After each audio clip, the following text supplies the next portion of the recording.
할렐루야.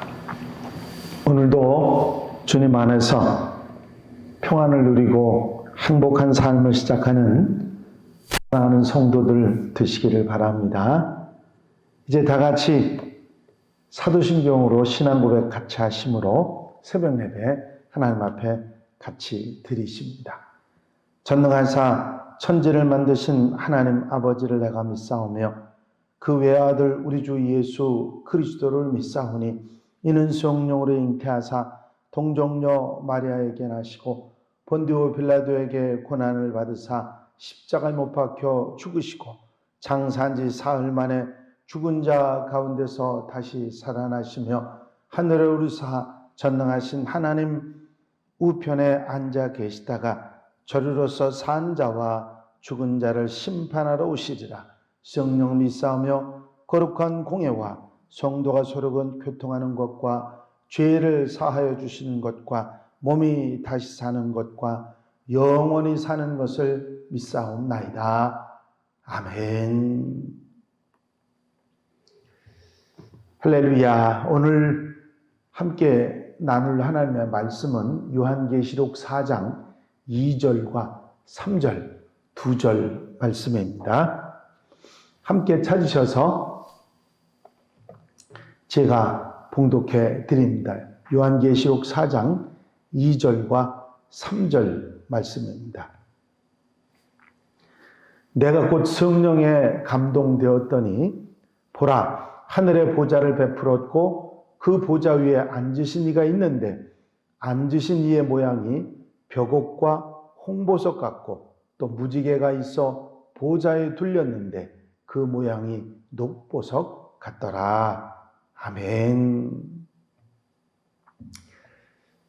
이제 우리가 쉽게 이해할 수 있었던 그 7교회에 보내는 하나님의 말씀, 물론 그 중에서도 조금 이해하기 어려운 부분들이 있었습니다만 그게 큰 문제가 되지 않았는데 이제 하늘에 올라가서 하늘의 모습을 보면서 우리가 그냥 쉽게 이해하기 어려운 그런 부분들이 나오고 있습니다. 하지만 그런 말씀들이라도 이미 우리에게 말씀을 해주신 것이고 또 구약의 말씀이나 여러 가지 상황들을 통해서 우리가 이해할 수 있는 그런 부분들이 있습니다. 요한이 하늘에 올라가서 열린 문, 천국문으로 들어가서 황홀경에 빠지게 됩니다. 이를 표현하기를 성령의 감동이 되었다. 얼마나 마음에 흥분이 되고 또 그 감동적인 그런 느낌이 성령의 감동이 되었다. 그렇게 표현할 정도로 그런 지경에 이르게 됩니다. 그는 하늘에서 바로 한 보좌와 그 위에 앉으신 하나님을 보게 됩니다. 이 하나님의 보좌는 구약 성경에서도 보편적으로 자주 나타나는 말씀이죠. 열왕기상 22장에 보면 미가야가 이르되 그런즉 왕은 여호와의 말씀을 들으소서. 내가 보니 여호와께서 그의 보좌에 앉으셨고 하늘의 만군이 그의 좌우편에 모시고 섰는데 하는 말씀이 나옵니다.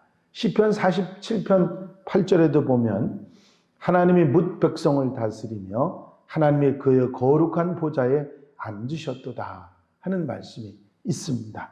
이사야 6장 1절에도 우시아 왕이 죽던 해에 내가 본즉 주께서 높이 들린 보좌에 앉으셨는데 그 옷자락은 성전에 가득하였고, 계시록이 22장으로 되어 있는데 2장, 8장, 9장 3장을 빼놓고는 매 장마다 보좌에 대한 내용, 이 보좌에 대한 기록이 나와 있습니다.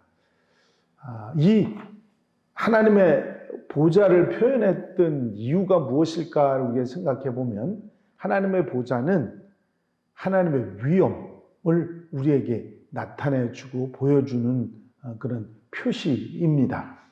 여기에 우주의 왕, 하나님의 엄유하신 모습이 있고 능력과 위엄과 권능을 나타내는 상징으로 하나님의 보좌를 말하고 있는 것입니다. 이것은 구약이나 신약이나 별 다른 것이 없는 그런 하나님에 대한 그 엄위하심에 대한 위엄에 대한 표현입니다.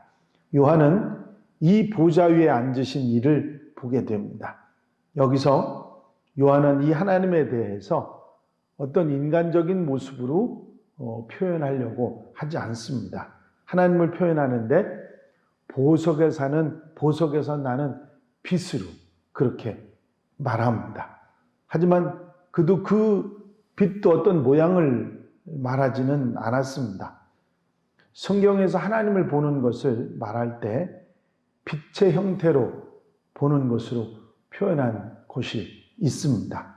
목회서 스님들은 하나님을 가까이 하지 못할 빛에 거하시는 것으로 표현합니다. 디모데전서 6장 16절에 보면 오직 그에게만 죽지 아니함이 있고 가까이 가지 못할 빛에 거하시고 그 어떤 사람도 보지 못하였고 하는 말씀이 나옵니다. 시편에서는 하나님께서 옷을 입는 것처럼 빛을 입으신다고 그렇게 표현하죠. 시편 104편 2절에 보면 주께서 옷을 입음같이 빛을 입으시며 하늘을 휘장같이 치시며 하는 말씀이 나옵니다. 요한은 자기가 본 이상을 이 보석에서 나오는 빛으로 그렇게 보았습니다. 우리는 그 보석들이 정확하게 어떤 것인지 잘 알 수는 없습니다. 하지만 한 가지 분명한 것은 이 보석들이 보석 중의 보석, 가장 귀한 보석을 대표하는 그런 말로 나와 있다는 것이죠. 여기에 본문에 나와 있는 세 보석, 벽옥과 홍보석과 녹보석, 이것은 두로 왕의 호화로운 장식 중에 일부로 에스겔 28장 13절에 나와 있고 거룩한 성의 기초석에서 찾아볼 수 있고 대제사장의 흉배에 붙이는 보석 중에 나와 있습니다. 에스겔 28장 13절에 보면 내가 옛적에 하나님의 동산 에덴에 있어서 각종 보석 곧 홍보석과 황보석과 금강석과 황옥과 홍만호와 낭옥과 청보석과 남보석과 홍옥과 황금으로 단장하였으며 내가 지음을 받던 날에 너를 위하여 소고와 비파가 준비되었도다. 다른 것들과는 달리 이 보석들은 인간이 알 수 있는 가장 귀하고 값진 것을 의미하는 것이죠. 아마 이 보석들보다 더 귀한 것이 있었다면 아마 그걸로 표현하지 않았을까 생각이 듭니다. 벽옥은 오늘날의 벽옥은 뿌연 불투명한 그런 돌이지만 옛날에는 투명한 수정체 같은 것으로 이 보석으로는 견딜 수 없는 섬광이 통과할 수 있었던 것 같습니다. 어떤 사람은 이를 금강석이 아니냐 하는 생각을 하는데 그렇게 보아도 무방할 것 같습니다.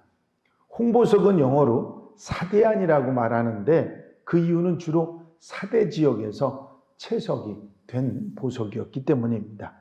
이 보석은 주로 조각을 해서 사용을 했는데 오늘날의 홍옥에 해당한다. 그렇게 보고 있습니다. 녹보석은 우리가 아는 에메랄드 같은 것을 말합니다. 요한이 본 하나님은 햇빛에 빛나는 금강석의 번쩍임과 같고 홍보석의 눈부신 붉은색이며 이 두 보석의 광채가 더 안정된 초록빛 에메랄드를 통해서 다가오는 것 같은 그런 모습으로 표현한 것입니다. 이런 모양으로야 사람의 눈으로 볼 수 있다는 것의 어떤 상징적인 의미를 생각해 볼 수 있는 것입니다. 벽옥의 눈부실 정도의 빛남은 하나님의 순결성을 대표하고 홍보석은 하나님의 무서운 분노를 뜻하고 초록색의 부드러움은 에메랄드 하나님의 자비를 뜻하는 그런 의미로 생각할 수가 있습니다. 사람들은 이런 것들을 통해서 진정한 하나님의 존재를 인식할 수가 있다고 하는 것이죠. 사실 구약에서는 하나님을 보는 자는 죽게 된다고 그렇게 생각을 했고, 실제 하나님의 임재의 상징이었던 법궤를 만진 자가 죽는 일도 일어났던 것을 아시지 않습니까? 하나님을 만난 모세가 얼굴에 빛이 나서 그 빛의 광채가 계속해서 빛이 났던 일도 있었습니다. 가시나무 떨기에 붙었던 불도 역시 하나님의 임재를 뜻한 것이었고, 모세는 감히 그 앞에 엎드려서 고개를 들지 못했었습니다. 하나님을 표현함에 있어서 이런 구약의 정신을 흐리지 않고 가장 귀한 보석으로 말함으로써 하나님의 존귀함과 위대함, 사람들이 감히 그 형상을 어떻게 말할 수 없다고 하는 것을 우리에게 보여주고 있는 것입니다. 우리 하나님은 존귀하시고 위대하시고 이 세상에서 가장 귀한 분이시다. 아마 이 이상의 어떤 표현으로 하나님을 표현할 수 없는 그 보좌와, 그리고 하나님이 이런 빛의 형상으로 보석으로 나타나는 그 이상으로 어떻게 표현할 수 없는 하나님의 존귀하시고 위대하시고 그 위엄이 있으신 가장 귀한 그런 분으로 우리에게 나타내 주고 있는 것입니다. 옛날 독일에 훌륭한 기독교인 영주가 한 사람이 있었는데, 라인 강변에 있는 고성에서 살고 있었습니다. 그에게는 아들이 하나 있었는데, 그 아들은 지혜와 덕으로 모든 주위 사람들로부터 많은 사랑을 받았습니다. 한 번은 그 아들이 집에 없는 동안에 한 프랑스 귀족이 손님으로 이 영주를 찾아왔습니다. 이 손님은 하나님을 믿지 않았고 하나님을 신뢰하려고 하는 생각도 없는 사람이었습니다. 영주는 여러 가지 아름다운 성의 것들을 보여주기 위해서 그 무신론자를 성과 영토로 이렇게 안내를 해주었습니다. 몇몇의 아주 아름다운 광경들을 보여주었는데, 이 무신론자는 굉장히 그것들을 보며 감탄을 했습니다. 영주는 은근히 이런 말을 했죠. 이것들 모두가 내 아들이 설계를 한 것입니다.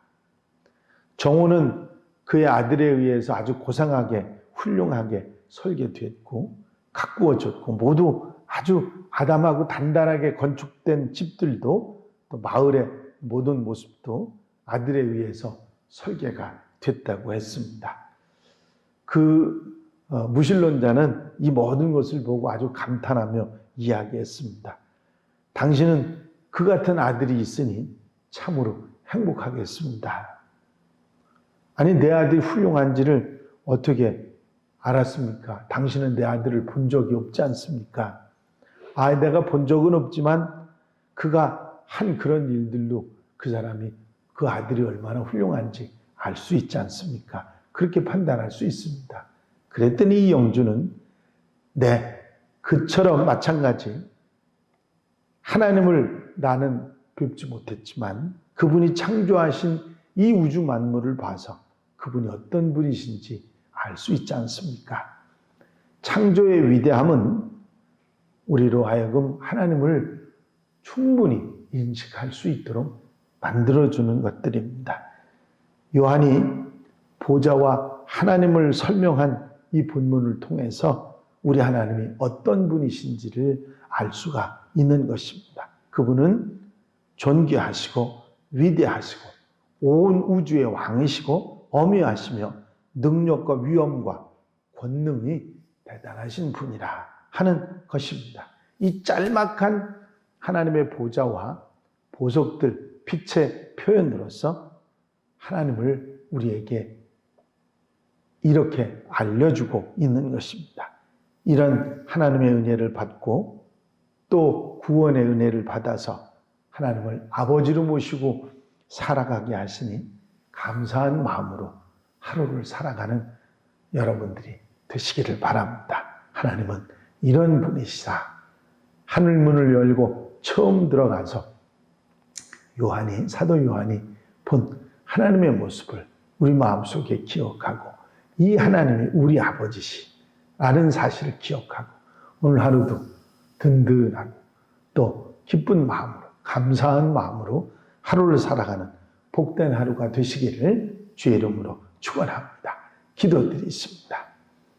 사랑과 내갈 영심 많으신 아버지 하나님, 하늘 문을 열고 하늘에 올라간 사도 요한께서 하나님의 오묘하신 모습, 그 존귀하고 위대하시고 온 우주의 왕이시며 오묘하시고 능력과 위엄과 권능이 대단하신 우리 하나님을, 우리 아버지를 보고 표현했던 그 사실을 우리 마음속에 담고 그 하나님이 우리 아버지심을 우리가 의지하고 하루를 아름답게 살아가는 하나님의 백성들이 되게 하여 주시옵소서. 이 한 날의 삶을 온전히 주님께 맡겨드립니다. 주님께서 앞서 인도해 주시고 주의 사랑의 손길로 붙잡아 주셔서 귀하고 값지고 아름다운 한 날의 삶을 살아가게 하옵소서. 오늘도 주신 말씀을 따라 의지하며 복되게 아름답게 한 날의 삶을 살아가도록 이끌어 주실 줄로 믿사옵고 예수 그리스도의 이름으로 기도하옵나이다. 아멘. 주님 가르치신 기도 함께 드리십니다. 하늘에 계신 우리 아버지시여, 이름이 거룩히 여김을 받으시오며 나라의 마옵시며 뜻이 하늘에서 이루어진 것 같이 땅에서도 이루어지이다. 오늘날 우리에게 일용할 양식을 주옵시고 우리가 우리에게 죄 지은 자를 사하여 준 것 같이 우리 죄를 사하여 주옵시고 우리를 시험에 들지 말게 하옵시며 다만 악에서 구하옵소서. 나라와 권세와 영광이 아버지께 영원히 있사옵나이다. 아멘. 이 시간 기도하실 때에 교회 분과 발전을 위해서 또 공동 제목들을 위해서 중보기도할 분들을 위해서 코로나19가 빨리 종식되기 위해서 그를 위해서 봉사하는 이들 또 어려운 이들 위해서 기도해 주시고 자유롭게 기도하시기 바랍니다.